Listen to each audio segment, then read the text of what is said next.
gon' blow. When they callin' me asking for them favors, I just say hell no. Hell no. Hell no. Live from Southside Raleigh, me and Young Mez, we just switched places just 4 years.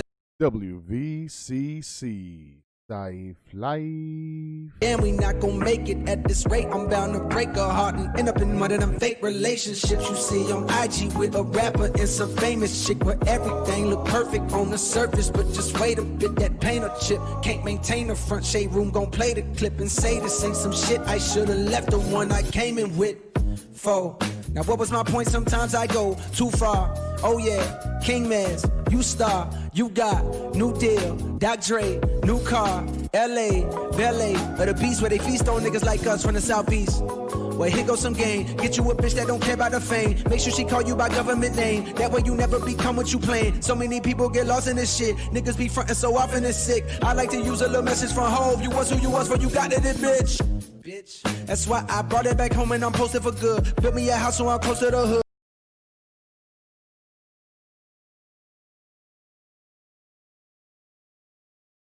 Of me, I'ma reflect on my days in the West and hope my nigga Mez's is honored as me.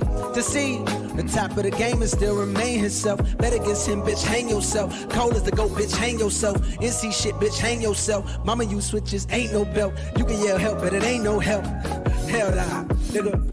Yeah, I'll be grown like my granddaddy one day. One day, I'll be swole like my bro and I'll be cold like December in Kansas. Cold. One day they gon' know. One day, they gon' know you gon' blow until you make it. No, you don't make it till you know you gon' blow. Yo. When they call and be asking for the favors, just say hell no. Hell no. Hell no. Can you hear me now? I can hear you. Can you hear me now? Sure. Give me one second. Let me turn down this music real quick. I'm gonna turn off my phone. I'm turning off my phone. Hold on, let me get the right angle. Now let me get all that done. What do you think, brother? You know what I mean? Yourself looking good. Don't worry, we ain't recording yet. You know what I mean? Yo, man, what happened, man? Shit, you hit me. You fell off twice. I was like, what happened, man? Yeah, what is still happening, brother? Freaking. But I'm nah, glad to have. That's what's up. Nah, I mean, for real, yo. I commend you for not giving up. You know what I'm saying?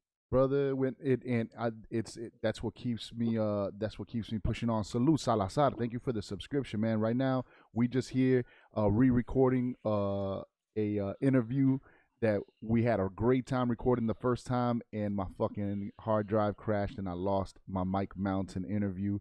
And Salazar knows about that, man. My man Salazar did an interview with My People's Human Sushi. They went the whole freaking hour and a half talking.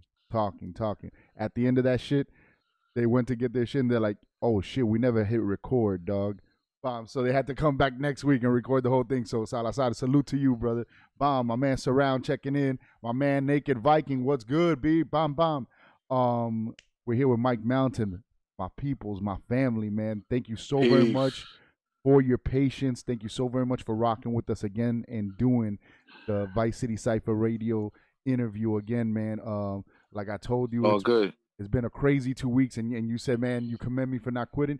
Bro, daily I'm here like, dog, should I just fucking throw all and just concentrate on the fam and make sure that shit's all right?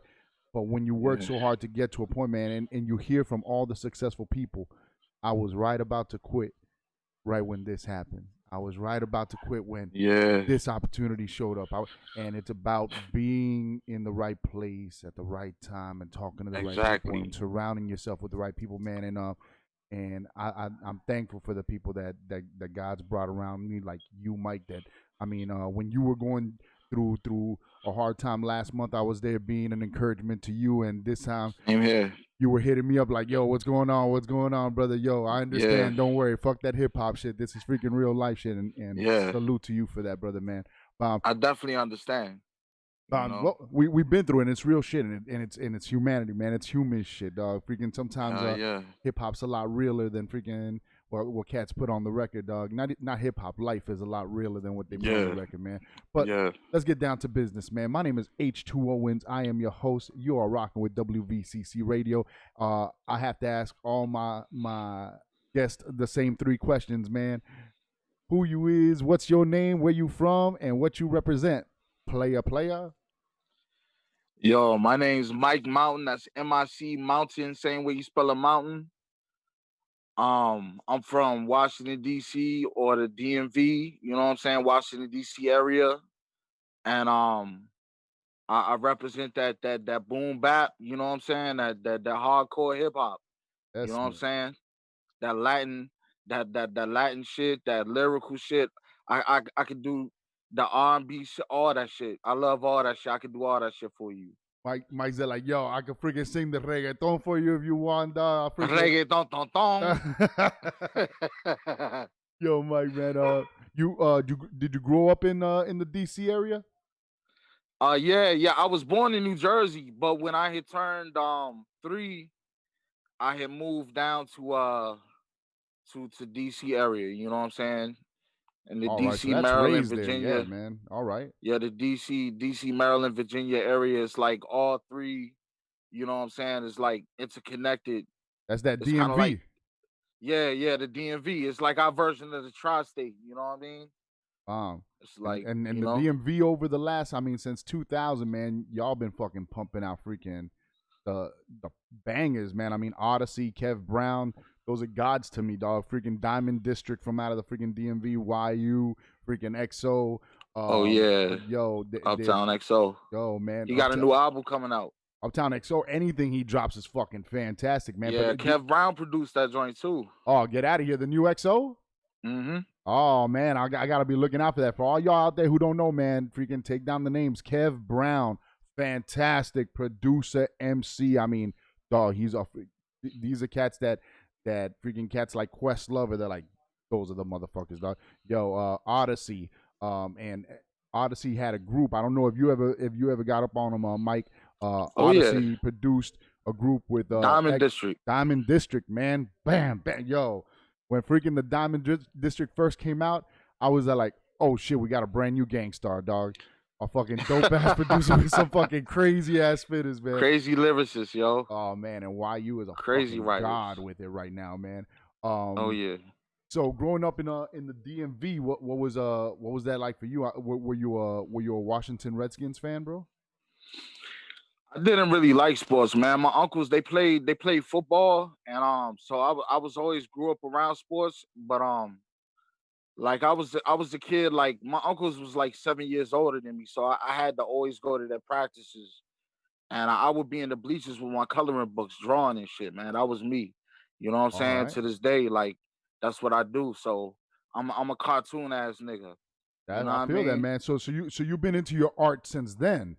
All right. Right, right. And they But probably made you hate that shit because you were going out to the practice. You're like, nah, I can't So do much, shit man. out It was here, dog. It's fucking hot as fuck out here. It was boring, man. It was boring. Like, you know what I mean? It was boring to me, man. Cause it's like it was in my face all the time. Word. You know what I mean? From the toys. I mean, I don't know if you remember, like back in the 70s, when I was a kid, like they had it all the way through the 80s. There was like this little electric board, metal Yeah, board. dog. With Yeah, the football, yeah, with the plastic football players and yeah, shit. man. So like I knew all about that from a little kid. So it was football everything to me. I was footballed out, man. Plus they would play with me and we would play tackle football. And I'm small, so they would fuck me Yo, up. yeah, like fuck that, yo. The drawing book is fucking much better, dog. You know what I mean? And I'd be crying. You know what I mean? I'd be crying. You know, and then I get right back and I play again because they'd be like, "What's wrong?" I'd be like, "No, I want to go out and play again." All right, then we gonna play fucking tackle football. You gonna get hit again, dog. Yo, and it happened over and over again, like Charlie Brown and Lucy. That's fucking classic. Dog. Yo, me and my boys grew up in Little Havana when we were freaking younger kids to younger teenagers, and there weren't too many yards in Little Havana. It was a lot of street ball, and we were still playing tackle out on the streets. And Scrapes. We be there like, oh no, it's just light tackle. But yo, somebody catches the ball and you spear him into a card.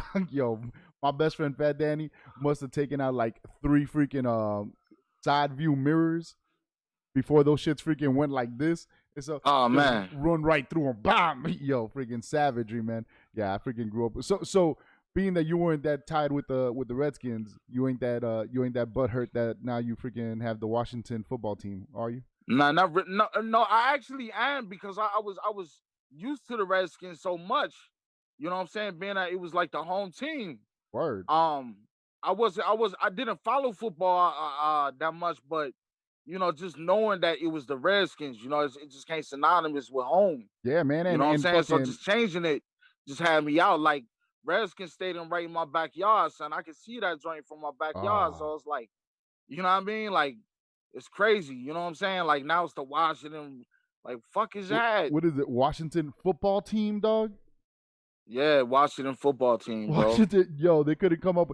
They're like, oh, you think the name's racist? Okay, we'll give you some fucking shitty ass name down here. Be proud Exactly. Now stick with that. of that. Since we can't be racist, we're gonna be assholes and give you this name that nobody likes. Damn, B. But first game of the freaking season, your freaking first preseason game, you guys beat fucking the Eagles, dog. Yeah. I don't know, man. I don't You even guys follow, came man. back from freaking down 17, dog. No team has ever done it in the freaking playoffs, and in the preseason, and you guys beat the Eagles. Looking good. Oh man. yeah, I heard about that. My man was like, "Damn, Eagles, y'all had one job." He was a Cowboys fan. He was like, "Y'all had one job, Eagles."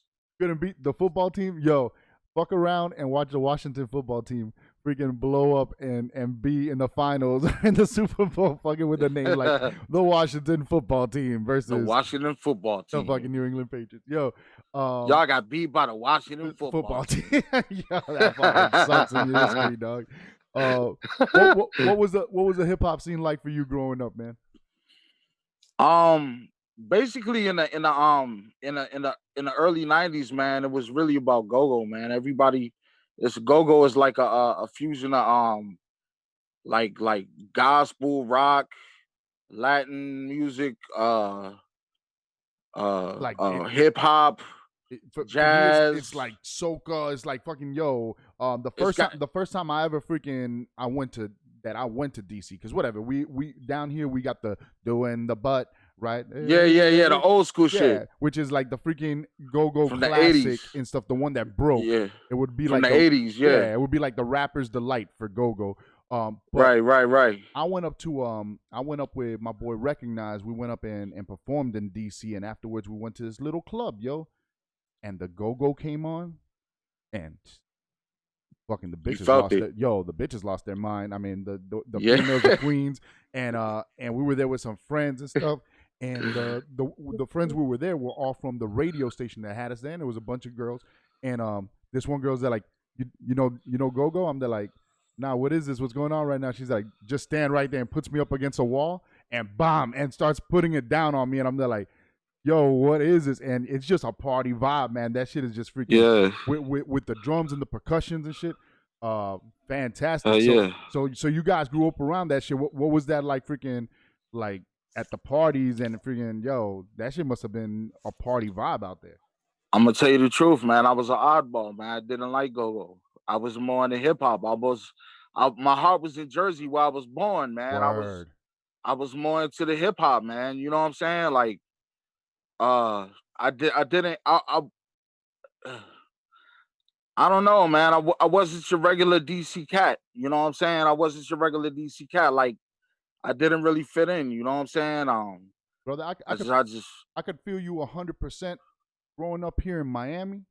And I was raised here since 8 months old. So fucking, I might as well have been born here. We just moved here from Texas but when I was raised here, I was raised around bass, fucking True Live Crew, Uncle Luke Records, freaking Jam Pony Express, fucking Uncle Al. And what I gravitated to was the East Coast underground hip hop. Exactly. Sound. Exactly. And just like West Coast cats.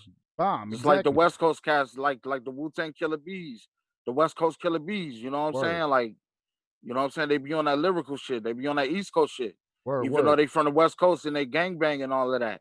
It's the same type of shit for me. Like, you know, like I was from here, but I wasn't. I was on a whole another planet. You know what I'm saying? So, you know, that was just me. It just made me more. It just made me the individual that I was, and the friends that I had reflected that. when did you start gravitating to it, and how'd you start meeting up with cats that were on that same level, or because life has a funny way of doing that, man. That it Mm, gets to a time that it's like if your freaking creative energy starts calling out like a sonar and starts attracting other people that are like minded that you could build with and stuff. So uh-huh. when did you first start meeting people that you could start building on hip hop with and bomb and talking freaking or talking art, bomb and graph or whatever? It's funny you say that. That's a good question. When I met one of my homies that I made my first song that I ever published, or one of the first songs that I ever published, and professionally recorded. I knew him in preschool, in kindergarten, preschool. I met him in preschool, and then Damn. we re-met in high school, and then we grew up together in high school, and then I got kicked out of high school, and then we reunited when I was like around 19 years old, and they were at the University of Maryland, and that's when I met other cats there who were doing the music as well with him, and Okay. they were doing it for real, for real. They had their own label. They were like one of the first people to have like their own independent labels back in the late '90s. You know what I'm saying? Like they was doing it like Duck Down was. What they You go know what I'm by? saying? Intervision Entertainment, Intervision. Intervision. Intervision, yeah, Y'all do me Intervision knowledge, y'all. Entertainment, Salute to yeah, Intervision, man. Nocturnal Productions, all of that, and I had met them when I was 19, but when I was in high school, I was with these other cats that was recording out of 4-track and 8-track studios, Okay. and we was always freestyling and writing and doing a whole bunch of stuff. We called ourselves Mass Population or Massive Population. Okay. Um, it was like a super group with like different groups inside. You know what I'm Yeah, saying? yeah. We all had our little Wu Tangs and Yeah, stuff that we all. exactly. Yeah, Everybody wanted that. Everybody wanted to do what the Wu Tang was doing. You know what I'm yeah, saying? man. Everybody wanted to roll with a crew. You know what I'm saying? And everybody was like, let's click up like the Wu Tang. So that's what we was doing. You know what I'm saying? Everybody wanted to do either what the Wu Tang or the Boot Camp was doing. Yep. Yep. I So remember I had two that I belonged to. One fucking up in Broward, a freaking big crew of Christian MCs and Christian groups, and we were a big crew called the Hodgepodge, and that turned into oh hell the yeah. Network Assembly. And then down here, what we run right now is Vice City Cipher, which is just a bunch of groups and crews and stuff, and we just push the local underground scene and stuff. But back then, I remember that everybody wanted, yo, we got to do it like the Wu's doing it, and everybody put out their solo albums, and everybody put out Right, group albums, and then we do combo albums and shit. It's the fucking formula, dog. right, right. Dog. So you started recording with these cats, Mass, and what was the first record joint that you put out that freaking started making some movement? That was later on, in 2006 when I was with my man Hassani Latif. He started we did a song called Last of the Dogman. It was my concept. I based it off the movie. And basically it was like since I got Native American heritage, my last name is Mountain. You know what I'm Okay, saying? so that's your last name.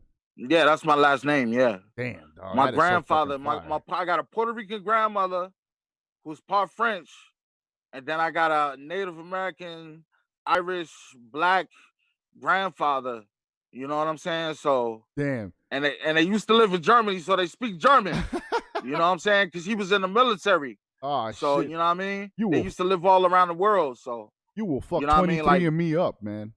yeah, right. I already did. I already did. I found out I'm like everything except Jewish and I'm everything except European Jewish and I don't know, man. I got almost everything, but it's like trace ancestry. Okay. You know what I'm saying? Like small percentages of around the world. So like I'm a big history buff. So like, you know, as I did history, I understood how like my ancestors traveled from Asia all the way to through Europe and then across America. You know what I'm Mhm. saying? From Asia through Middle East, through Africa, North Africa, through the Moors to Spain and Italy and France. and then up in, you know what I mean, through the Caribbean and, you know, America and you know what I mean, how everything just it came together. But yeah, I have all of those trace ancestries from Cambodia, India, Pakistan, the Wow. Middle East, North Africa, Sub-Saharan Africa. I'm a lot of Nigerian. Um, it's crazy, man. How much Native American does it say? It says very little, actually. It says, I know, right? That's crazy. Bro, I think they rig it, dog. Because honestly, I only did it, and I had all my kids do it only because they say that if you pass a certain percentage of Native American, then you could get You scholarship get money. Yeah, I know, and I think they, yeah, I thought they was duping me too. That's I what think my mom they're rigging says. that shit. Because Fucking like my mom is she's part Indian. She's from where they have the Massanutten and Manassas, not Manassas, Virginia, but it's near Manassas. It's where the Shenandoah Valleys is and the Okay. Massanutten retreats. Those Matawan Indians. I need something to drink, man. My mouth Go do dry your as shit. thing, I brother. was smoking. Go Smoking some weed and shit. do your thing, brother. Let me get your something to sip drink. on. But yeah, she was like, you know, we Indians, so I know that they lying to you because they don't want you to get benefits. You know what I'm saying? She was like, you know, don't trust them scientists, man. They duping you. They ain't telling you the real truth. Man, I'm telling you, I don't know what they doing with all our saliva. I think they're freaking storing that shit so that when they break out to fucking Mars, they could freaking clone us up there and freaking have us. I don't know what they're doing with the dog. Coño. Yo, because I'm here. I think they're looking for the superior genes so they could. They're doing something, man. I'm here like, yo, and then they do some printout that they're like, okay, tell the computer to just fucking give a random printout of a bunch of countries, and they send that shit to us, and we're like, oh, look, they say I'm from here, fucking assholes. What, yo, they're getting our DNA and they're making us pay for it, dog. It's fucking crazy, dog. So right. I didn't really freaking have all my kids fucking do the freaking 23andMe, but I want to because I want to see if I could get some free money, dog. Yo, Mike, you want to go get something to drink real quick? I'll be right back. I'll be right back. I'm gonna play a Mike Mountain track for everybody at home listening in. You're kicking it with WVCC, CyphLife, CyphLife, VCC. You know.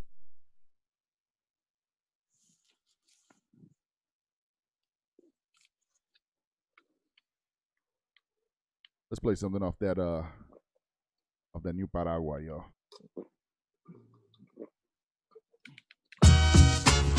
Bienvenidos, damas y caballeros, a la Boom Nuevo, Piragua. Ladies and gentlemen, you about to hear the worldwide Mike Mountain.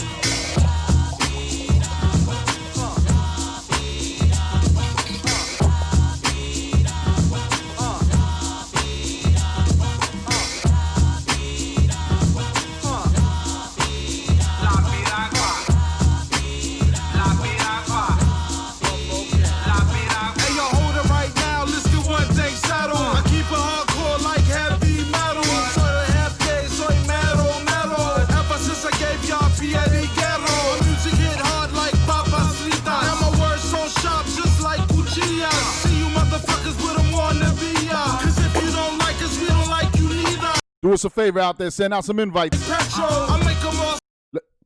Let the people know where we at. Just know not to play games from the get-go. Get from in front of this rocket before I let go. You want the real shit, then I'm your hombre. Official from my beat, toss me sombre. The name's Mike Mountain, you can call me Monte. I'm here to last, so you better know my nombre.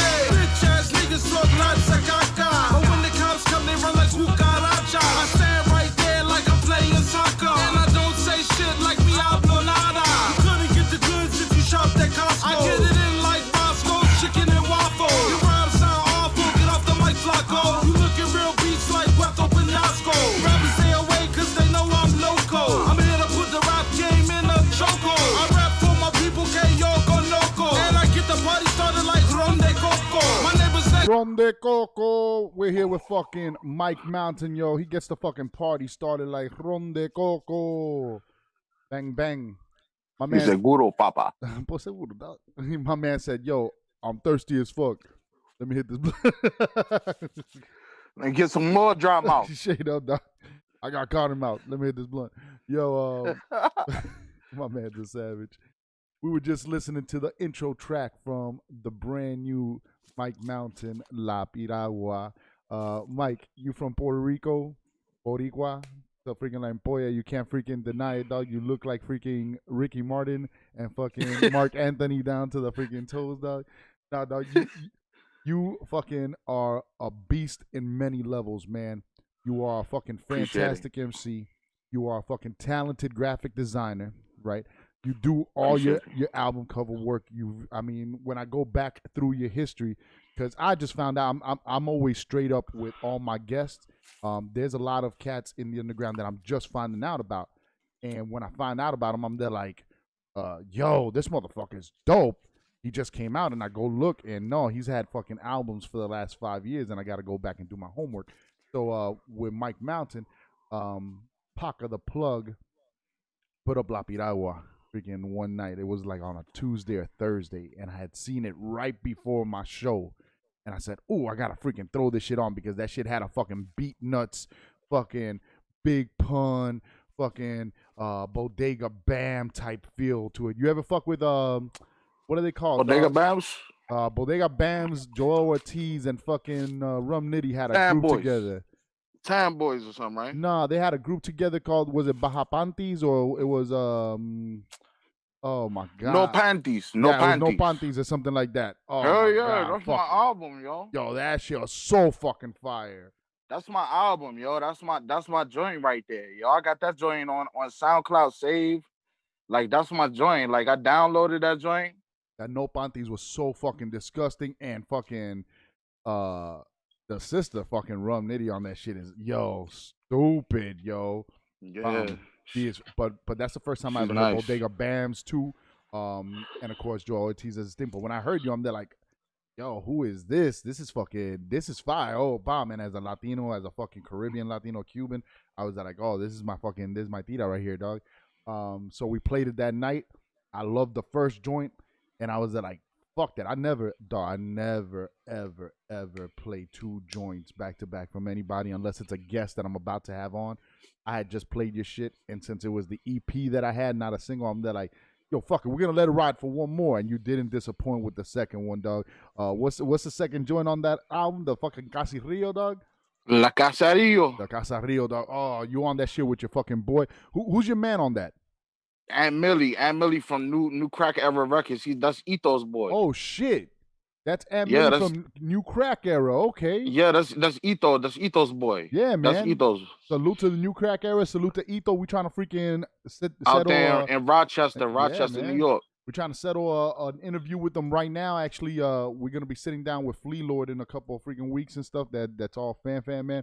They're fucking Yeah, I making saw noise. that. I didn't know that was that Aunt Millie, man. That's fire. How'd you get on? How'd you get him on that track? How'd you guys work that shit out? I met him on Facebook. I told him, I said, he was like, yo, he was always encouraging me about my animations and shit. And he was like, yo, one day people are going to pay you what you worth. Word. And I was like, yo, thank you. And then we started building, and I was like, yo, I would like a verse from you. And I was like, but I was like, nah, never mind, because I can't pay you. And I was like, yo, maybe we could barter. And he was like, yo, I was like, how about I do a video for you? And he was like, yeah, that's what's up. Bam. So I did, and that video got like 14,000 hits, yo. It's called F69 by Aunt Millie. It's like shit. I'm gonna add that shit to tomorrow's playlist right now, dog. Yeah, man, that joint's hot, man. It's in the video, it's crazy, man. I got him on a motorbike. I got him out in Rochester. You know what I'm saying, like downtown Rochester. Okay. It's a cartoon version of him. You know what I'm saying? And I know how you get down.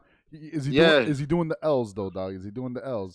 Nah, he ain't doing the L's this time. Doing the L's this time. That's it, dog. Once you evolve them shits, dog, fucking you're gonna be fucking a ninja with that shit, man. It's funny that you're there, like you started building with them, and he's like, yo, I want you on the track, right? As soon as I heard those two tracks, I said, I need to get this nigga on the track. I need this Mike Mountain on the fucking track with me, because you've heard, I've sent you some of my shit. I'm Cuban American. Yeah. I do that Spanglish shit a lot, man, and I do freaking Spanish rhymes and a verse in Spanish, a verse in English. So I'm here like, yo, I gotta get with my brother, freaking Mike Mountain. We're gonna do it. It's important that we link up, man. And as soon I said that, and our brother, freaking DJ Ben Working, salute to Ben Working out there. That man's a hustler. He's a worker, and he's connected with a bunch of people. So all I did was say that, and I'll be putting shit out into the universe just to talk shit, right? Because I usually drink while I do the show. This is not brought to you by these people. That's why you can't see the fucking cover. But right. But I say that shit out loud, and Ben Working on the fucking at his crib, he hit me up to Facebook and says Mike Mountain. He's like, he's on Facebook. I'm hitting him up right now. Bomb. He says, this is his info. He says to hit him up. I'm like, get the fuck out of here. Like that been working? He's like, yo, like that. Let's go. Let's make this shit happen. And I hit you up. I'm like, yo, we're playing this shit. We did the write-up for you that freaking Friday. That was much appreciated. Yo, salute, brother. I'm telling you, man. Thank you. When we believe in the music, we'll go completely behind it, man. And we thank you for supporting it. Do me a huge favor. Real quick, brother. I'm going to go ahead and play some music by you because I have to run and get my charger before this shit dies. Yo, I'm gonna play that. One second. Be like I can't like 1 second, Mike. Man, I came to bring the dwelling. I don't give a shit about what he or they say. Cause I battle MCs till they... Mike Mountain, featuring Thurston Howell, Stealth. Motherfucking Thurston Howell III. Move silently, boy. Walk a different path without half-stepping. Study all the math about that message. Question all answers since Napster's capture. Downloadable overview, know the truth. Fair weather settler, pilgrim pioneer. Jet lag, laugh, still I am here. Shallow grave, battle rage, hit a rattlesnakes. Saddle safe, humps on a camel's face. Vamonos, dominos at Papa Joe's. It's kinda cold, but there's always a lot of holes. Who got the juice? Tupac or Pasta News? Top a lot of truth produced by Dr. Seuss. Corner office in the tower suite. Spit boxing all around the beat. Time cherished, divine essence. Survive deserts, this defines legends. It's the rap predator. Take the sword, then I sever her. Head off the fake MC rapper or etc. In America, I fucking jack you for your solid car. Setting the record as I destroy my competitors. I'm Bombia, spaced out like Andromeda. My lyrics shake the Richter scale off the barometer. I'm one of y'all, perpetrators that I'm onto y'all. Precise like laser vision penetrating your cornea. Straight through your retina, one raps we got a plethora. The points not valid plus your facts are non sequitur. I'm about to bust quick, you on that what the fuck shit. Better duck quick, I buck shit, make rappers kick the bucket. I never trust, bitch, I hope you brought your lunch, kid. Your luck hits when you find out I'm not the one to fuck with. Lick my balls as I yell, yes, y'all. I be on your fucking block like a Muslim pushing final call. Nigga, lick my balls as I yell, yes, y'all. I'll be on your fucking block like a Muslim pushing final calls.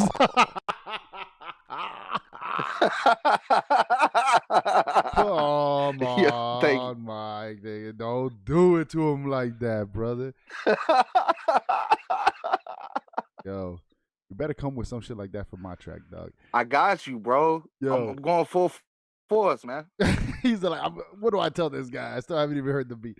No, yo, so we did the write-up for Mike Mountain. I like that beat, though, that first beat.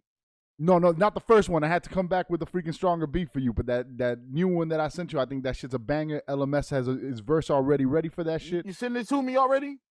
I'll send it to you again today, dog. It's you, me, and our fellow soldier, LMS, dog, from fucking Art of War Battle League. He lives up in Canada now. It's fucking 3:05 to the dot. Dog, it's gonna be a fucking ruckus in there. Have you ever fucking seen LMS rap or battle?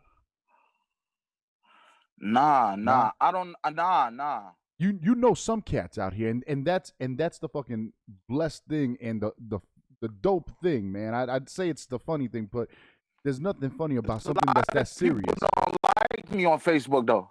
What happens? A lot of people don't like me on Facebook. A lot of people don't like me on Facebook. Fuck the people that don't like you. I know, We're but not there's a even lot of talking people about that them. do. So yeah, they get no shine. What I'm You talking know? about, the funny thing, which isn't funny because it's so seriously fucking fresh, that you and me know a bunch of people from 6 Degrees of Separation. We know the same. You down with the whole low life community down here.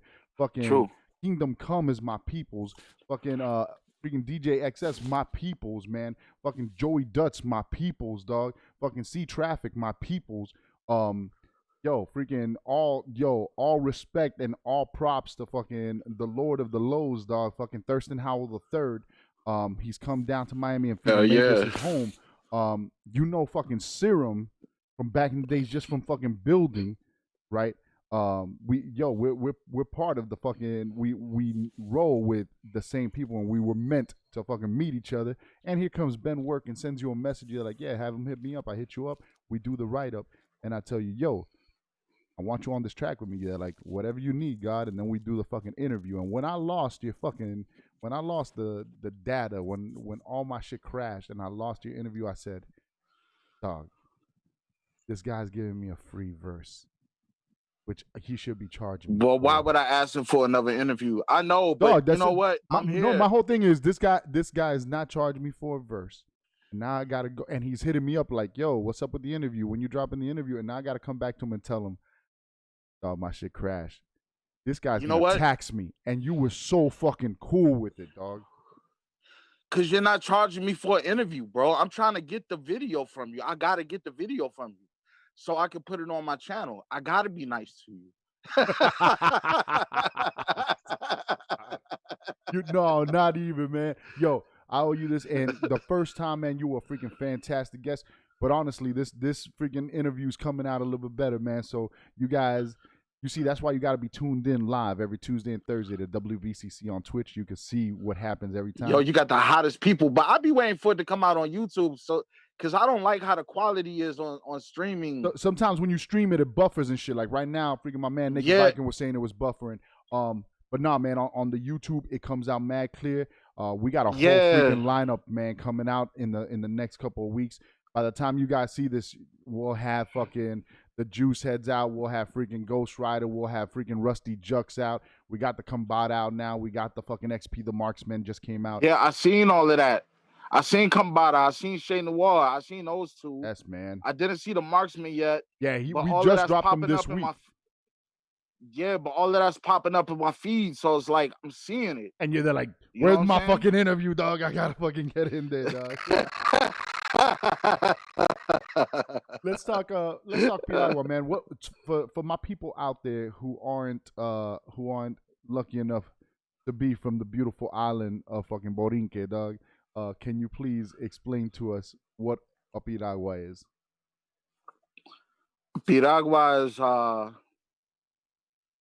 it's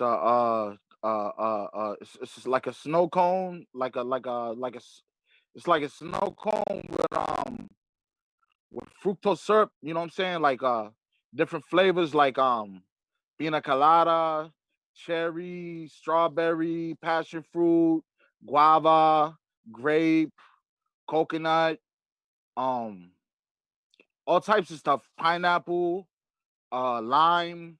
It's all flavors, and it's a cold, refreshing treat that you get, and it's by Piraguero, who has it in his car. I don't know what you call them. You know what I'm saying? They're like little carts that the dudes, that they push. That the dudes either push or they have a bike on it. Right? That's how the dude used to go around my crib. He used to go with his bike and his freaking contraption in the front of the bike and shit, and used to go around and with the little bell. For the Cubans, it's called granizado. So you used to go down the street, say granizado, and then you would stop them. Right? Imagine, instead of a fucking ice cream truck, it's one Cuban dude or one Puerto Rican dude on a bike or pushing this shit, and you freaking, yo, bow, and he stops, and he's got a big-ass block of fucking, what is it, like hot ice, right? Or is it just like a block of ice and shit, and he shaves it? Nah, it's a block of ice that he just shaves, like, you know what I'm saying, with the cuchilla. You know what I'm saying? He just shave it down, and then he puts it in a cup, and he give it to you. It get a little bit of his arm sweat in that joint, but you know that's more of that sabor. Don't tell You him know what I that mean? shit. That's that Puerto Rican sabor. Don't give away the know? secrets, Mike. You know what I mean? That's the recipe. You know what I mean? That's what makes it so good. That's what keep you coming back for more. That's That sabor. That shit tastes More, like por sazon. favor. Yo, Sabor. me and my girl went to one of those Benihana joints and shit where they cook on the tables, the hibachi joints. And we went, and whatever, they make you wait until there's enough people to fill up a whole table, and finally they go and sit us down, and the people that we're sitting next to, they turn to us. They're like, "It's your first time here?" They're like, "No, we've come to a couple other ones." They're like, "We're here like almost every other week." I'm like, "Oh shit! So you guys are freaking? They treat you right here, right?" He's like, "Yeah, don't worry. We got the best chef of the house. And we asked for him by name." Oh, dope. So you know him like that? He's like, "Yeah." He tells me, "I'll give you a tip." I'm like, "What's up?" He's like, "If ever you go to a hibachi like this, and they give you a fat chef, ask for another chef." And I'm there like, "What are you talking about?" He's like, "Ask for another chef or ask them to move you the table. Tell them your weight. Trust me." I'm like, "Why?" And he's like, "Look at that chef over there." And I look. He's like, "Homie, sweating all over their food." No way. Because he's there cooking on this hot ass table, dog, and he's fucking sweating away, dog. And he's fucking going at his brow and shit. He's like, "I don't want no chef sweat on my food." Coño. Yo, but now, dog, I know that's the added flavor right there. El sudoncito, dog. You know what I mean?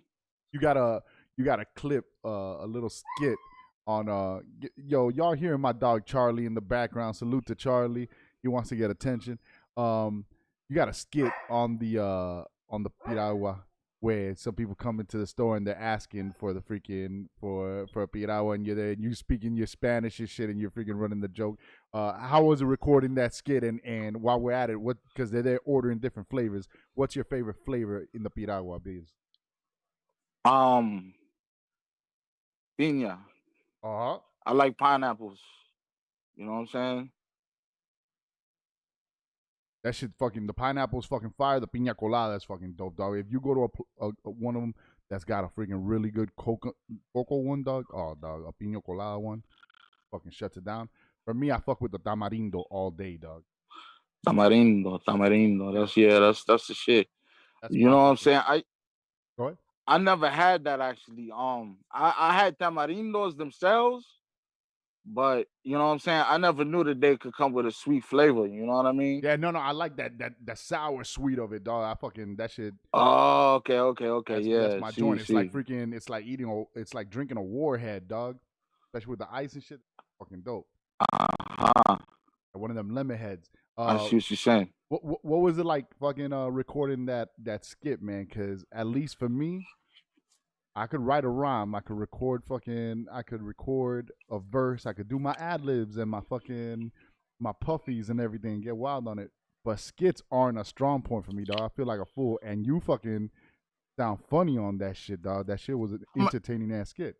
I'm gonna tell you what happened. I was with my friend and her husband, and we were listening to Vaso de Colores, right? And it gave me the idea. I was like, okay, that's piragua shit. Let me see if I can make a skit off that.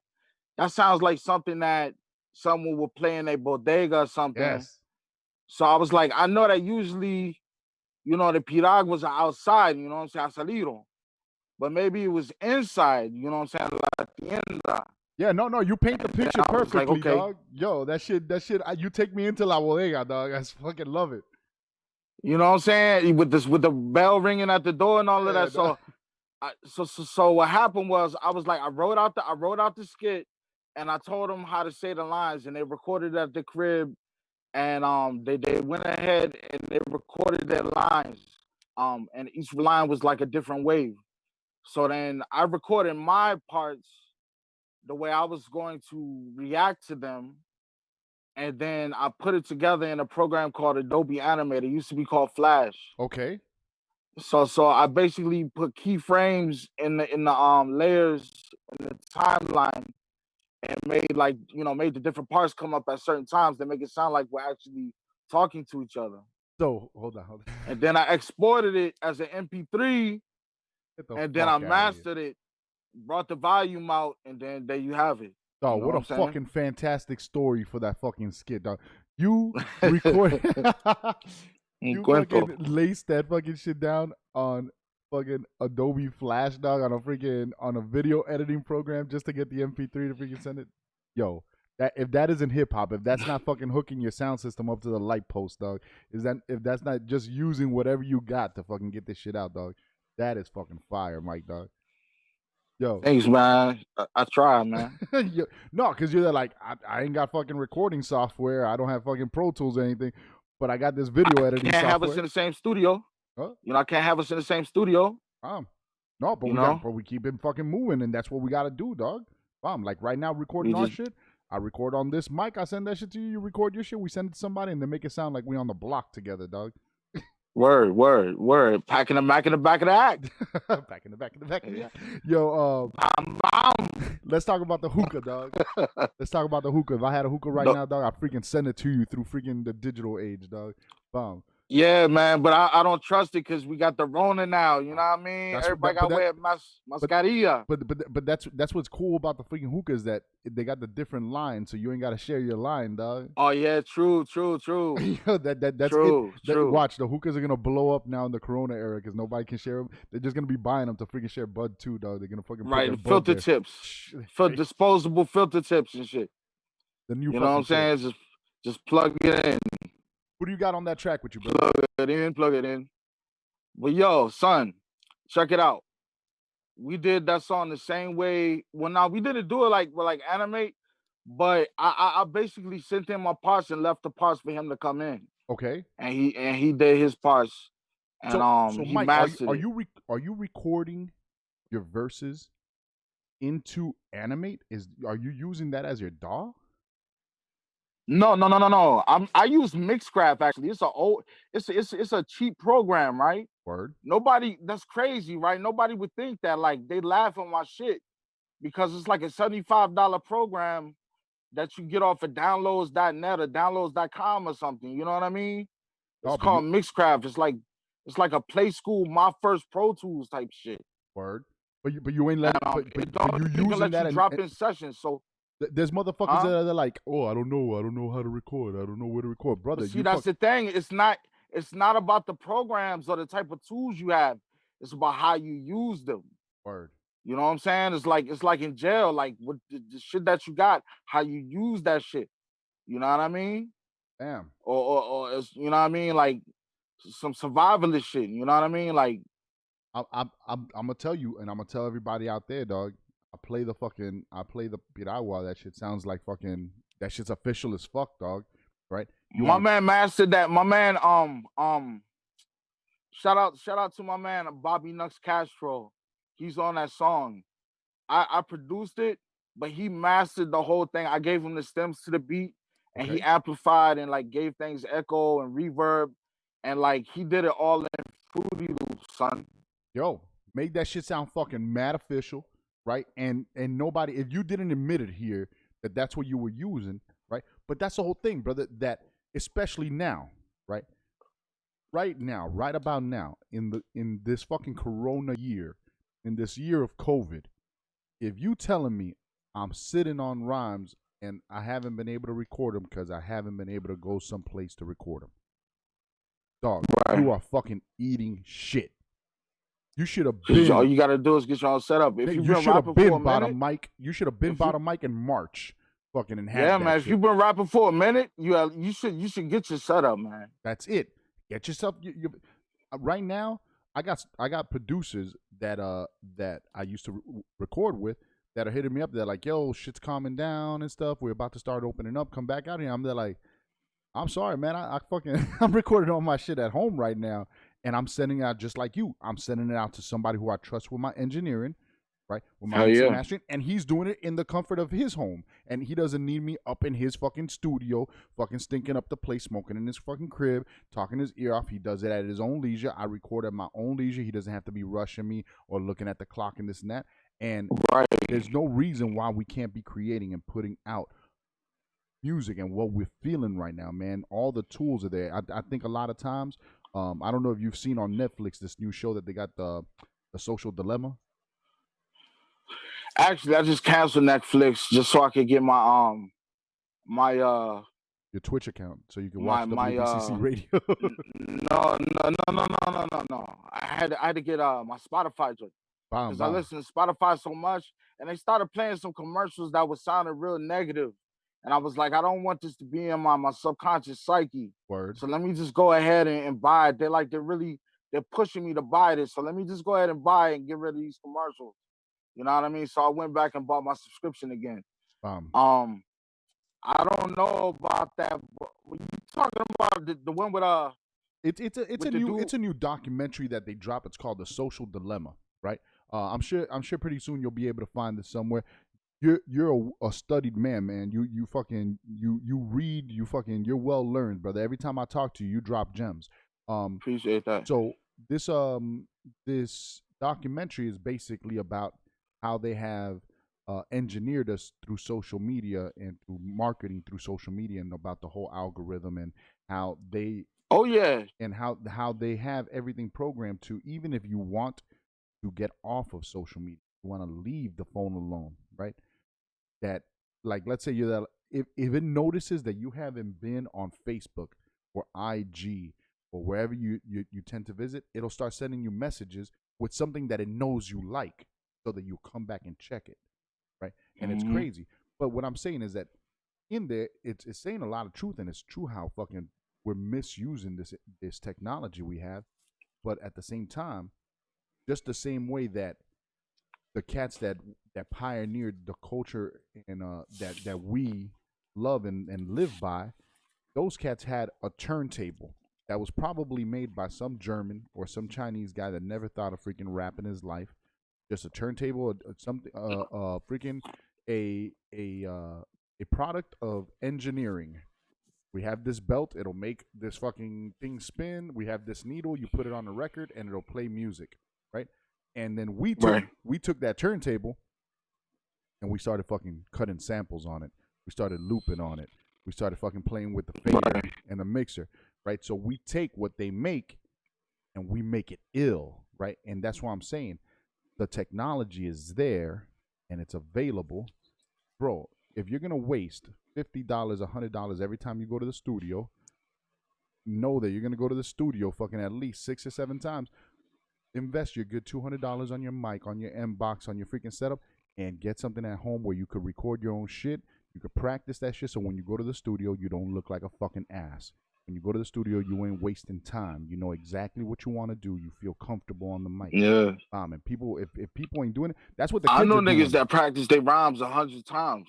I know dudes that practice their rhymes 100 times before they go in the studio, but that's because they have to. Word. You know what I'm saying? Because they really don't have time to learn everything that has to do with the computer, and they not from the computer age. Word. You know what I'm saying? But yeah, man. Like if you from this age, this era, like you definitely need to have your own equipment. It's no, you get a USB microphone, man. Like that's what I started out with. You know. I mean, and we get mad at the younger kids because we're like, putting out shit and it's so easy for them, but fuck. Yo, and it's parents that are our age that are buying it for them, and they're putting it to work, dog.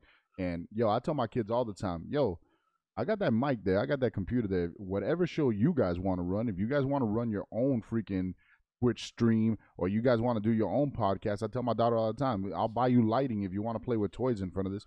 Do it, because we have it there. There's no reason. I always tell my kids that one of the things that blew my mind the first time I walked by my kids and I saw them watching somebody doing a playthrough of a game. You ever seen them shits? Right? I was walking by and I saw somebody doing a playthrough, and they're there sitting down watching it. And at first I thought they were playing until I heard the guy curse, and my kids didn't curse at the time. And I'm there like, yo, which one of you guys cursed? And they're like, no, it's the guy on the TV. He's cursing. And I'm here like, what the fuck you mean? Are you watching somebody playing? They're like, yeah. I'm there like, you guys own this game. Why aren't you playing it? They're like, oh no, it's much more fun to watch him play it. Bro, that shit pissed me off so bad.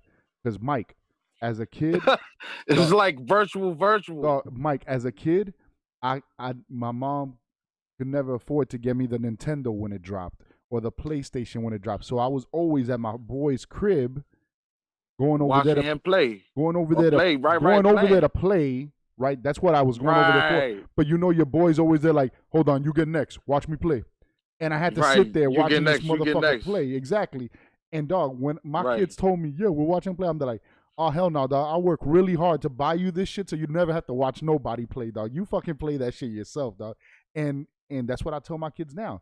Instead of watching people do videos and do blogs and do walkthroughs, y'all do that shit, man, and y'all be the people that people watch. Or whatever. It's different strokes for different folks.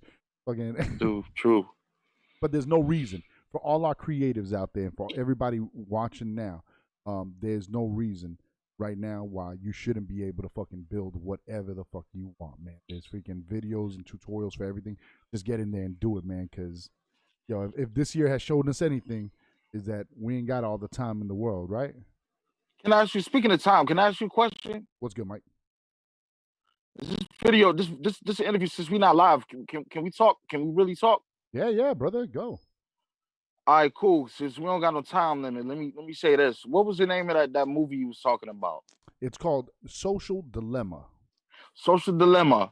To go to an even further level, I want to give a shout out to A. Rashid. He's a Kabbalist. He deals with high science and the Kabbalah, Okay. and psychology and things of that nature. He's on all of the West Side Gun outros and intros. A. Sharid? A. Rashid. A. Rashid. Bro, A. Rashid. Okay. Ahmed Rashid. He that's 2 A's. Look him up. He said that there was a movie called Hypernormalization, and I checked it out. Hypernormalization. It's free on YouTube. It's a free joint, man. You gotta watch it. And it talks about how power shifted in politics, and it started in New York and in Syria. And basically, like, at the same time, like, basically the government power rule had changed, and basically, like, we live in a government that's It ain't the same like government. a fake. It's like a fake democracy. Like, everything is being everything is being They're still playing the role. everything you think that you voting, right? Yeah. Ain't. But every president is being picked by a computer called Aladdin, which is being run. It's a supercomputer, and it gets everybody's information through social media and all of that, and census information, all of that. Like, and it basically it dictates who's going to be the president, and it's called Aladdin. And guess what else? Aladdin is a jinn from the Quran, and it's ran by a company called BlackRock, son. And you know, BlackRock is the black stone, the Kaaba, the one that they have to pray around, so they circle around 7 times, and Mecca. You know what I mean? So, like, peep the symbology, son. And, you know what I mean? And then you wonder, and why is this symbolic? Because somebody would say, it's a coincidence. No, man. There's importance behind the symbology. No, man, it's not a coincidence. Nothing's a coincidence. All words have something, like Jewel. I don't want to go there, but like Jules, Jewel. Look at the word L. You know what I'm saying? It's all like, you know what I'm saying, which comes from Elohim, which the word Allah comes from. You know what I'm saying? Like, it's all together. Like, do the etymology. Look up the words. Rodriguez means sons of Rodrigo. And Roderick was the Vandal, the Visigoth king that owned Spain before the Moors came in and brought them Maros Ganzules in. You know what I mean? You know what I'm saying? Roderick, sons of Roderick. That's where Rodriguez come from. I never knew that shit in my life. Yeah, man. Rodriguez comes from Rodrigo. I had a woman tell me once on the phones. I worked a large portion of my life on the phones. Every time I rock a phone, it fucking is ill. Funny. Yo, whether it's a microphone or a telephone. Yo, I used to work on the phones, and I had a customer pick up once, and I used to sell energy up north. And And Word. I went into my pitch, and she says, "Whoa, whoa, whoa, whoa, whoa, Sonny! Before you start talking, I just want to know, are you one of those as is?" And I said, "Excuse me, ma'am." Uh-oh. And she said, one of those as is. Hernandez. Hernandez. Hernandez. I told her, since we were on the phone, I said, "No, ma'am. My last name's White."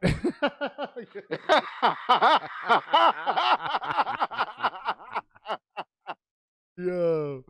But I can put on my white voice real quick, man. But when she said that shit to me, I'm here like, holy shit, that's a thing, bro. There's people who actually say that shit, and it's Yo, I freaking used to nuts, man. wonder. I used to wonder if I got certain credit cards because my last name and shit, Stop or lying, if I yeah. got certain. Yeah, like if I got credit card offers because my last name sounded, Wow. you know what I mean? Like it didn't sound like Jerome Brown or like Miguel Dominguez. You know what I'm saying? So like it's Mike Mountain. You know what I mean? Like what's going on? Wow. You know what I'm saying? Like if they only knew, Yeah, if they right. only knew I had a 10. Yo, man, that's why I don't know about changing my kids' first names and stuff, but if I could change their last names, man, into some Theobald or something like that, yo, they'll get into that college real quick, and then I'll do that 23andMe, see if I got some Native American, yo, pay all that shit off. Yo, Mike, If it apply for real. you dropping some gems right now. With that, there's a song on the album where you go in on that, man. It's a song with our local family. Salute once again to C Traffic of the Low Life fam, man. C Traffic has been Salute. a hustler, a mover out here, a creator and a builder out here in Miami for a hot minute. And when I found out that he started going up to New York and building with the Low Lives, I was like, oh shit, I never knew he was making those moves. Because down here, he for a while he promoted a local hip hop club night out here, right? The local legends, and he was always involved in shows out here. So when I saw that he was getting down with the lowlines, I'm like, oh shit, making big moves. And then I saw that you had the track with them, and then I got on to the track, and you guys are freaking you guys are dropping some knowledge on that shit, dog. The track's called Mira Loco, right? The Spanish is completely ripiado on that shit, but you guys are there talking about them freaking. You think that you freaking hustling drugs and you think you're running drugs, bro. You just a puppet being run by them, dog, and freaking they got their hands in everything. So Word, whether you a drug, whether you pushing drugs through music or on the streets. You know what I'm saying? Like you know what I mean? Like the it's like the record company tells you what sells, but you know what I'm saying? The profit for the prisons for profit are the ones that's really celebrating. You know what I'm those are the ones that saying? are making the money. You know, like it depends. You know what I'm saying? Like so watch out, because you know what I mean. They call him Popo. You know what I mean?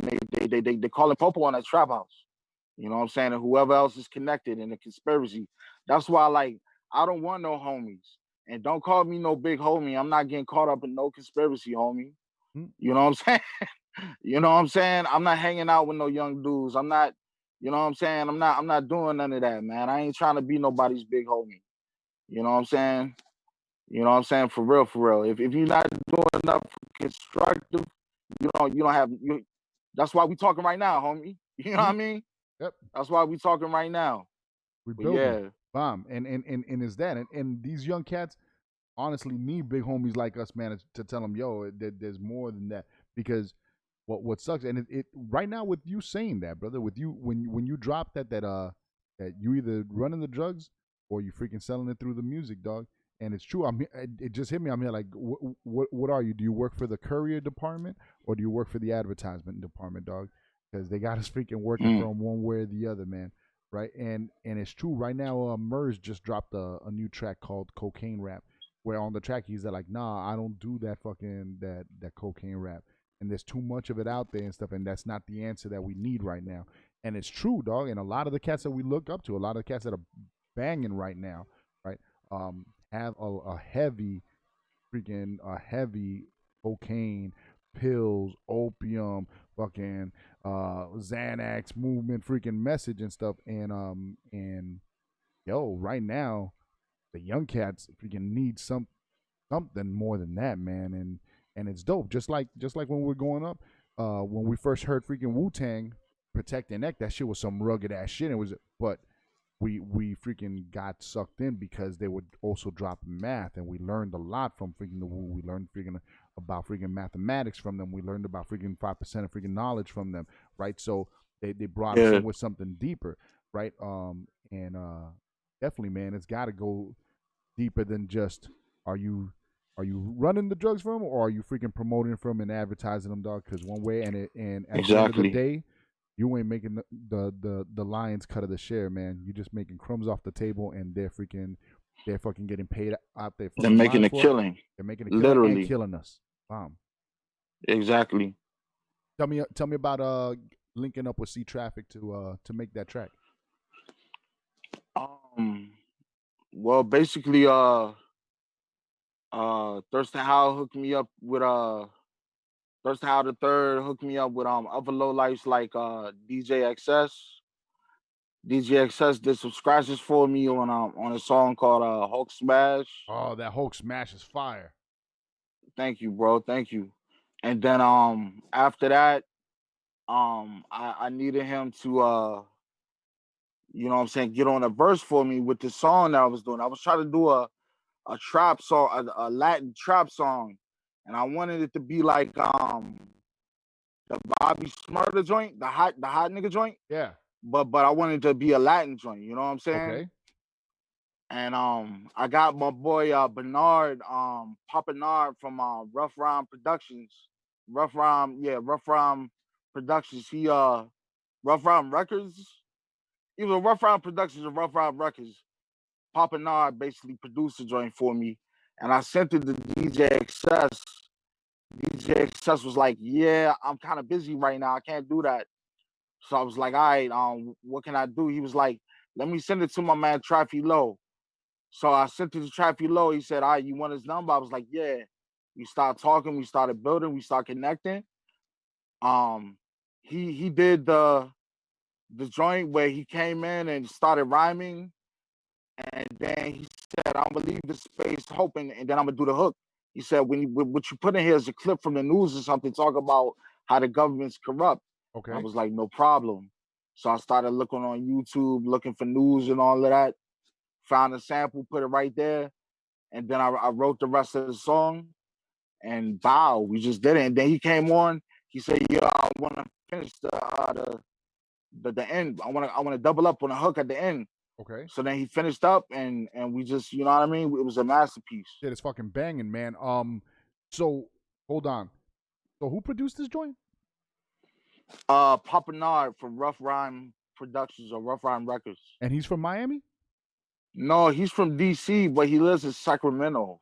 Get the fuck out of here, man. Yo, no bullshit. When I heard that beat, I'm there like, okay, C Traffic came to the table with the beat, because that shit sounds fucking Miami as fuck. That shit sounds down south trap as fuck, dog.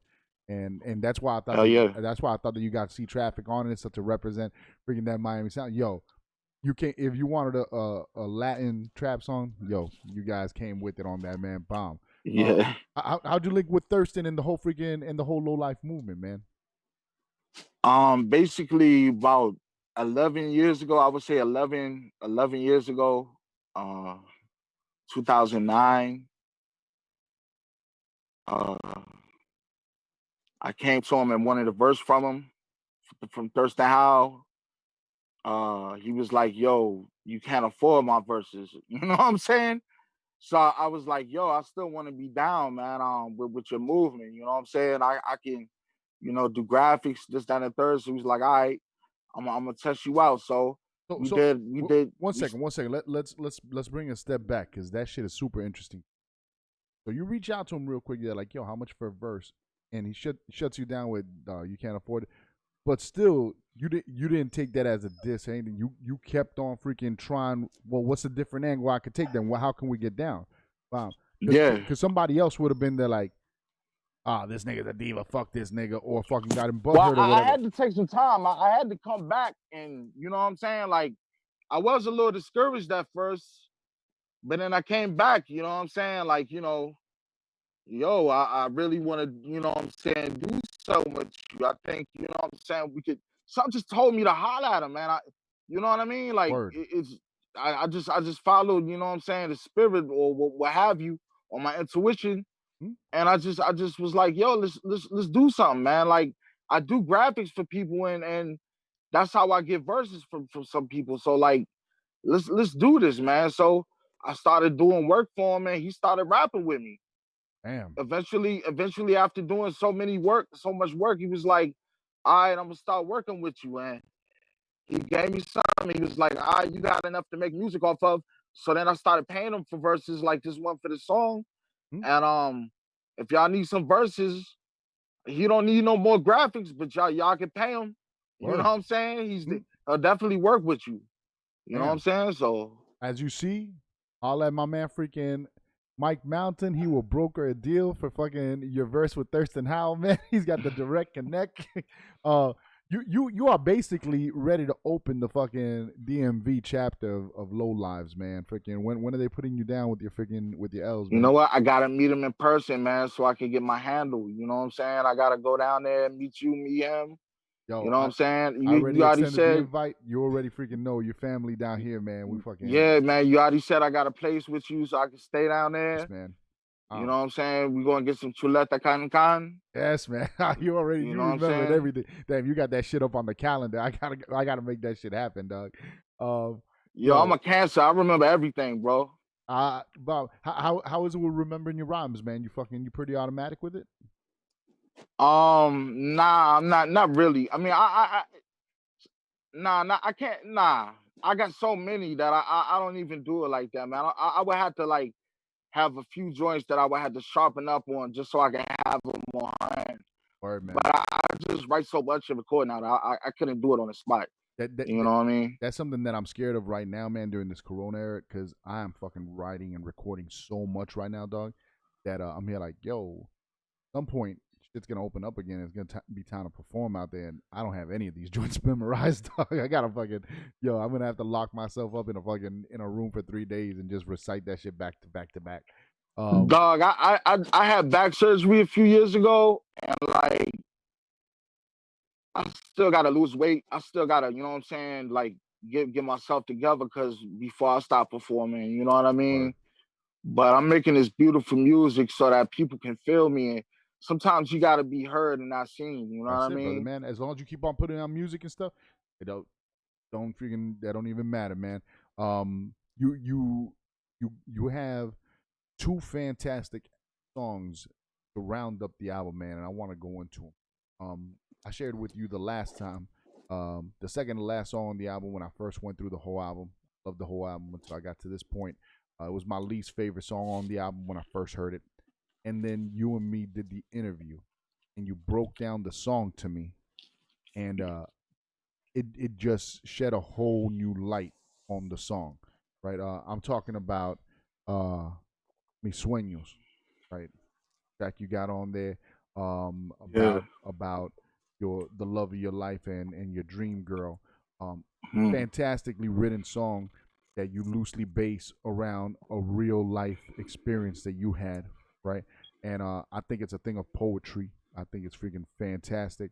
When it's put in that context, and it's like, you ever heard a song that you really didn't like until you saw the video, and you're like, now it makes sense, Yeah. bro. That's what I make happen when I do animated video. That's my job. So yeah, I know exactly what you mean. Brother, when I first heard the song, I'm there like, when you freaking told the story behind it, there was the connection. I'm there like, and since then, every time I hear that shit is one of my favorite songs of the album. Tell us about Mis Sueños, man. All right, basically, I made the song about this girl who I had a dream about like years ago. And you know, I met her in real life like years later. And God, I'm gonna take it all the way back. I had a dream when I broke up with my ex girl. and I wasn't thinking about no next girl. I had a dream basically that I was with this certain chick who had a certain look, and I didn't hear her voice at all, but me and her was like in a zone together, and there was certain signs and certain people that were in the picture, and the setting was a certain way, and everything I remembered everything from the dream, and the dream was like I never felt so peaceful and so much joy at the same time, but the peace was holding me back. The joy made me want to explode, but you know what I'm saying? Like I was controlled with the peace. So I knew it was from God, you know what I'm saying? And when I woke up, I you know what I mean, I lit one up and I said, God, just let me know where she is and just let me know, and I'll wait for you, you know what I'm saying? So I a lot of times I thought it was different girls that was her, but they weren't, you know what I'm saying? And then next thing you know, when I come back from my trip from Puerto Rico, I was in a wheelchair and I was with my mom and my aunts, and she was there, and we were waiting for our luggage. We had a delay on our luggage, and we were sitting. You know, I didn't have too much confidence because I couldn't walk. You know what I mean? So I didn't holler at her because I couldn't get up and go holler at her, and I was with my family. But she was staring at me, and we started staring at each other for at least like 10 minutes straight Mm. until she had to get her luggage. And even my mom knew who she was, noticed her or whatever. You know what I'm Mhm. saying? She knew who I was basically because 6 months later, when I had surgery on my back to get fixed, so I could walk again. I got a friend request on Facebook, and it was her, Mm. and I remember her face, and she lived in my area. I remember what it was. It was one of two cities that began with a certain letter, and she had a Spanish last name, and it was a Afro Latino girl. You know what I'm saying? A morena, Mm. and beautiful girl. And only difference on it, she had glasses. It was the same girl, and she found me. But the only problem was that when I got the request, and I went to accept her request, I was checking out her page, and then it said that this person has canceled her request. So I couldn't add her back. There was no add back on her. That's why in the song I said, you found me online, but no puedo solicitarte. I Mm. couldn't I couldn't request you back. Word. You know what I'm saying? So basically, I've been waiting for ever since. I lost in a mix because I had a new phone. I didn't know how to freeze frame shit with the buttons. I was getting Mm. frustrated. I lost in a mix on the browser on my phone, and I've been waiting for it to came back ever since because I was like, for a girl to find out who I was, find out my real name, find through the manifest of the airplane of the flight, Mm. and find out what seat I was and what my name was, and find out who I am and find me on social media. And we didn't have any mutual friends, so I knew this was her. Mm. And that's why I think she canceled the request because it was asking like, do you really know this person? You know what I mean? For someone to do all of that, it had to be something important. And like I said, like even my mom noticed her. Like I thought about it every day after I saw her that day. You know what I'm saying? Every day, like almost every day, I thought about her, bro. And I We still think about it every day, man. we in your corner, Mike, man. We lighting a candle for you that you find your dream girl, man, freaking sooner than later, brother. Because definitely with that kind of energy and you putting that in the universe, that attracts the right person, man. It's a I fantastic story, appreciate man. it. Like that's like Oh, hopefully you get a freaking hit up and it's the chick saying, "I saw your interview on WVCC radio." And yeah, then that's what I'm hoping, man. then I'm I would have hoping, I would have you know freaking what served my I'm saying? purpose. Because at the end of the dream, it said, the ancestors or God, it was a voice after the clouds opened up, and it said that this is the woman that'll follow you to the ends of the earth, and Mm. I've chosen her for you. So I'm hoping that it's the real one. It's just not some, you know, something else. You know what I'm saying? I'm hoping this one stays. Life is what happens You know? when we're busy making plans, bro. They when you look for love, it don't come, dog. When you're doing your thing, out of nowhere, it comes out of freaking left field. But so we are definitely in your corner for that. Um, the second Appreciate it. the second song, and it's my favorite song on the album, hands down. Um, and this is an album full of freaking fantastic songs, man. But this song right here, everything from the beat, from your style on it, from your cadence, your run on it, your lyrics are fucking mad transparent, mad open. It's the song about your grandmother, right? Hold on, I want to make sure I get this right, dog. It's Sabor de mi abuela, man. Sabor de abuela.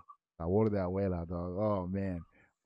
Fantastic song. All y'all go freaking check out the Mike Mountain album. It's not long. It's freaking a really quick, good listen, man. What is it, like 20 something minutes, right? 33, actually. 33, the master number 33. 33, the master number right there, man. Bam, 33 minutes, freaking super quick, and it's fucking banging. It's that shit's fucking like being in a freaking in a freaking pachanga, dog. Freaking but it ends with this track about your grandmother, man, and you hold her in the highest esteem.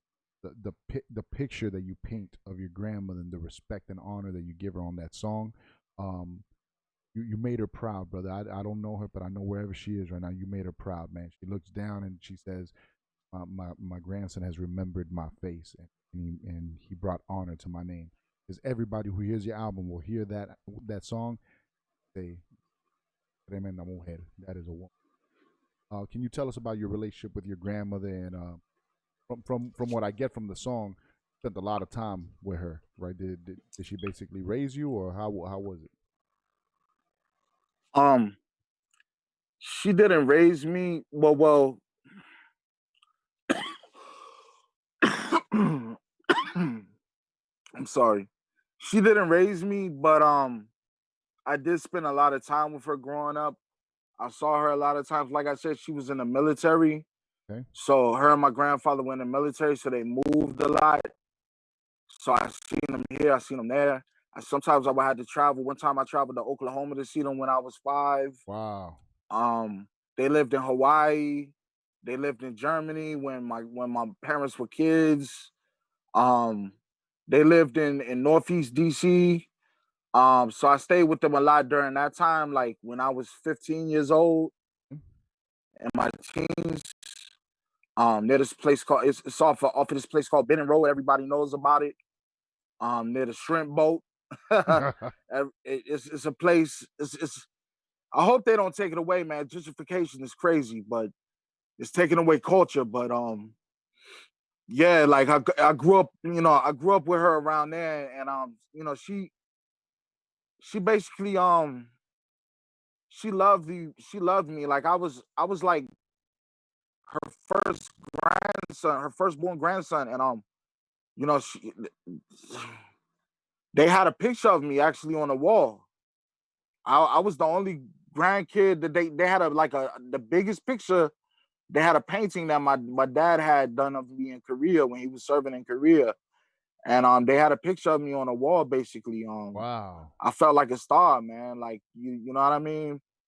Like they had me, and they loved me to death, man. And she always said that I was the one that was always honest. I always said what was on my mind.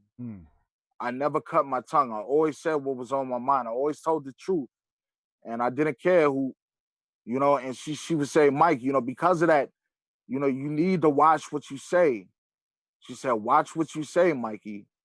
And she was right because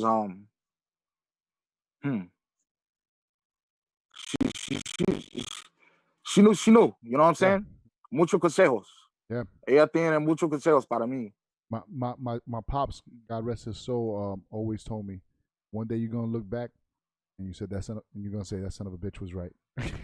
That son of a bitch was right. And it there's not a day or a week that goes by that I don't freaking have at least one moment I said, damn, bitch was right, man. He was right, and we don't notice it when they talking about it. But right now, you say, told me to watch what I say and make sure freaking to filter what I say because I'm quick to say whatever I feel. And I saw that you had that pause where you're like, he was right, man. Damn, I could see right now a precise moment where he was right in A that. moment of clarity. Yeah, man. And God bless her, man. Did she is she still with us or has she passed away? She passed away during the epidemic last it was in March, this March of Wow. 2020. She passed away. She had I think it's called septicemia. It was an infection of the blood. She was living in New Mexico with my uncle and my aunt, and something they were going to amputate a leg or something, but something happened, and then they put her on life support, and then they took her off, and I'm sorry, brother, man. I went down. God rest his soul, man. And it's been a hard year, man. It's been a hard year for a lot of us, man. And I know in the second verse of that song, um, you speaking about her, and I remember thinking, I know you mentioned it in the song that she passes. I remember thinking, bro, this is something. I don't know if you did it or not, right? But I mean, like, this is something that could be read at that woman's reception as a a eulogy eulogy. song. Yeah. Yeah, And if I was your family member and you read that, I'd be there like, you hit the nail on the head, man. Oh yes, thank you for saying that, right? And and it's beautiful and it's wonderful when we could use the little that we have. You don't have much. I'm sure you couldn't buy her a golden casket, right? And you couldn't freaking have a freaking horses freaking bring her to the cemetery and stuff. But with what you do have, the gift that God gave you, you were able to write something. Yo, if my son were to write anything for me out of his heart like that, that would mean the world to me. The fact that when you share that in the second verse, you share things like how she wasn't afraid to fight the neighbors if they were freaking disrespecting her kids, right? That she was a yeah, freaking she was a freaking bottle rocket, right? How she grew up in segregated Virginia, right? And yeah, how she didn't stand up for that shit, right? She didn't stand for that shit. That she was against it, and how she stood up for civil rights. All those things. I mean, you paint a picture of a woman that instilled great morals, great um, just great convictions, brother. So I want to thank you for becoming vulnerable, especially nowadays, man, where people can't be vulnerable, where you shouldn't be. You got to put on your freaking Iron Man outfit. You got to be the hardest motherfucker on the block. Close out the album with that, man. Beautiful song, man. And anything you want to share with the audience about? I mean, was there any doubt about sharing that with the because like a personal thing for you and your family, right? When did you know? Yeah, man, I want everybody to know my grandmother. I want this to go out to everybody in the world. uh no, it wasn't. She was proud that I spoke Spanish. Um, but she understood English better, and I just wanted to make something for her that only I could do for her. You know what I'm saying? And not on no, hey, I'm your favorite grandchild. It's me. It's none of that. She loved all of us equally. You know what I mean? It was no favorite grandchild. Um, it was just my way of expressing my goodbye. And I figured if I played it on a regular basis while I smoked or light a candle, that would be, my way of ancestor worship. You know what I Yes. mean? Wow. Of ritualizing her memory so that she will forever live on in the future. That is You know? fantastic, man. And honestly, it has that vibe. It has that sábado domingo clean the house music type vibe, right? The shit that you put Yeah, on, yeah, the shit you put on when you open up the windows and just a good feng shui is going through the house, and the house smells like freaking pine sol or freaking mitolín or something, and just freaking it feels good and stuff, and you got the pernil cooking or whatever and stuff.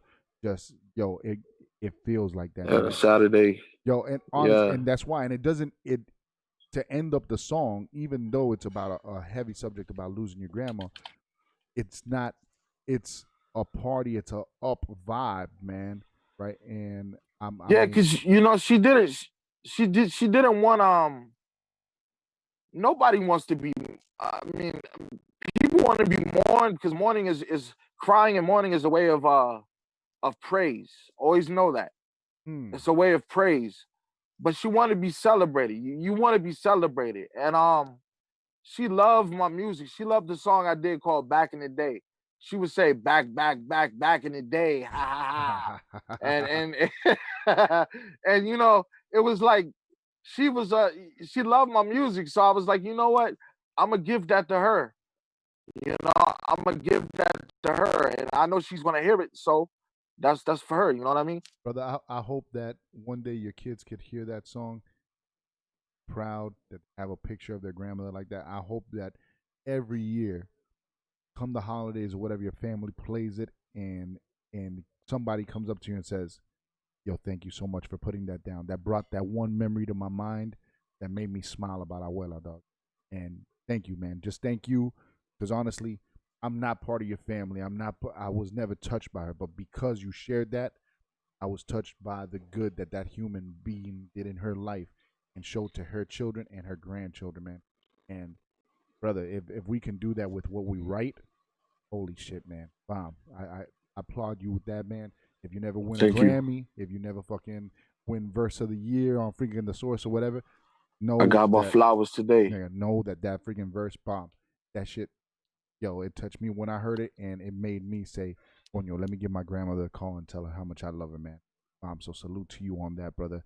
When I was preparing for this new interview, our third one now, yo, I just saw on your Instagram that you got a fucking pot of gandules on the stove right now, dog. Oh yeah, I got a song with Domingo. You know what I'm saying, that we did to the Miami Sound Machine. Get out of here! It's a Miami Sound Machine flip.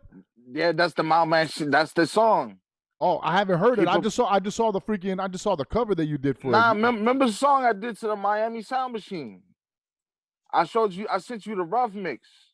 Nah, B. Yeah, remember? And you was like, it reminds me of the Miami Sound Machine, remember? And I used the beat. Domingo had produced it. I gotta hear that like, shit people back. Puerto Rican like gandules. Okay, yeah. okay. I think I might remember. So much happened, you know what I'm saying? When are you dropping that officially?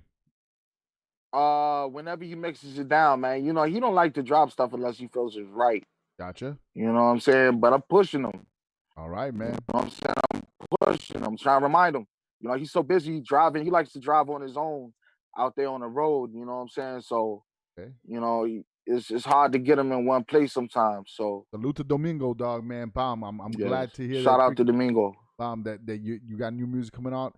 I know you're pushing right now the Piragua super hard. Are we gonna see any more videos coming out from that, or what can we expect next coming from Mike, dog? Nah, that's about it, man. You could look out for a prequel to this album in the next 2 years or the next year or two. Okay. But right now I'm gonna be dropping some singles from the prequel this fall. Okay. I'm dropping one called Black Spanish that I'm doing with this producer called Hanzo Blades. Hanzo Blades is a fucking beast, B. Yeah, man. He blessed me with a beat, so you know what I mean. I lit it up nice.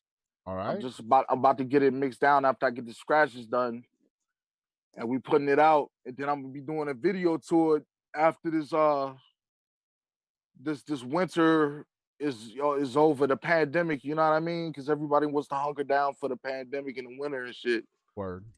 You know what I mean? So, well, man, I'm doing some stuff. Oh yeah. And I'm working on a song with Run Dog if his ass ever get in the studio and do that joint. What up, fool? My nigga Run Dog from Red Man's Gilla House. All right. You know what I'm saying? Out there in Brick City, I want to give him a shout. Salute, You know what I'm saying? Run, dog. That's my man right there. Salute Redman, salute Gilla House. You got a freaking dope ass endorsement. Shout out from Redman on IG. I saw that shit, man. Where he was telling you you're fucking killing it. You're killing the freaking graphics game, dog. And just to keep at it, man. And I think that's the best takeaway that I've gotten from our interview today, man. Life throws it at you and makes you just want to freaking quit, but you keep at it. And you don't know who's right around that next corner, man. Because fucking be that the next level, man. I know that in the next, before the winter and before you drop your next shit, gotta be on a couple tracks with H2O. Send you that beat. I need you on that freaking track. Almost definitely, please do. And if the winter gets too cold up there, man, you want to come down and see some sunshine, you know we got you down here in Miami, Big Papa. Man, I'm supposed to be coming down to Miami every summer, for real. I just gotta get my dough up, man, so I can fly out there. Happen, brother, make it happen. It's not that far of a drive, dog. Yo. Yeah, it ain't that much to fly either. No, especially right now, dog. They will catapult you over here, dog, for free, dog, right now. For real, man. I just gotta have them gloves and that mascarilla, you know what I'm saying? That's it, dog, because right now a fucking flight, we were checking out flights and it was like to go to New Orleans, that shit was like $70 round trip. It was stupid. Right. So they giving flights. Word. At least they were. I don't know now nice. if shit started picking up again. But Mike, thank you so very much for sitting down with us a second time, man. Please let them know where they could where they could find you, where they could connect with you to get freaking graphics work done, and where they could get the piragua, though. Okay, for my music, you can find me at MikeMountain.com. I'm also on Facebook. I'm also on Instagram and Twitter, all that good stuff. It's MikeMountain. Mike Mountain. You can. Oh yeah, I also get your piragua t-shirts and your Mike Mountain champion polo jackets. You know what I'm saying? I mean, champion pullover joints. You get your hats, the ball caps, the bucket caps, all at MikeMountain.com. You know what I'm saying? Get that. You know what I'm saying? Make sure y'all get that. And you can get the album at Spotify. You can get it at MikeMountain.com too. You can get it at Spotify, iTunes, Google Play, all of that good stuff. YouTube, I'm on all that. Just look up Piragua. That's Piragua.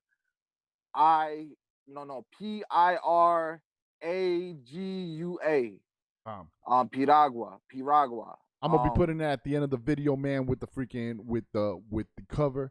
And you could also check them out on Bandcamp. Buy the album, y'all. Support the artist, man. Make sure that we keep dope artists that are on some fucking dope shit applied for, so that they can keep coming out with dope music, man. Mike, you know the rules to the show, brother.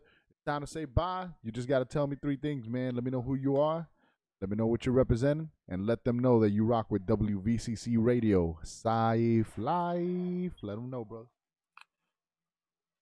Yo, this is Mike Mountain. I'm representing Washington, D.C. in the DMV area. And you listen to WVCC CyphLife Radio. Bam, bam. It's CyphLife, baby. Bang, bang. Bang, bang. My man, Mike Mountain. Yo, I'm going to get you down here to Miami, and I'm sending you that beat right now, brother. Thank you so very much for sitting down with us again. Vámonos, puñeta. Puñeta, hijo de la gran puta. Be good, big brother. All right, homie. Be good, man. Bless. You too. Peace.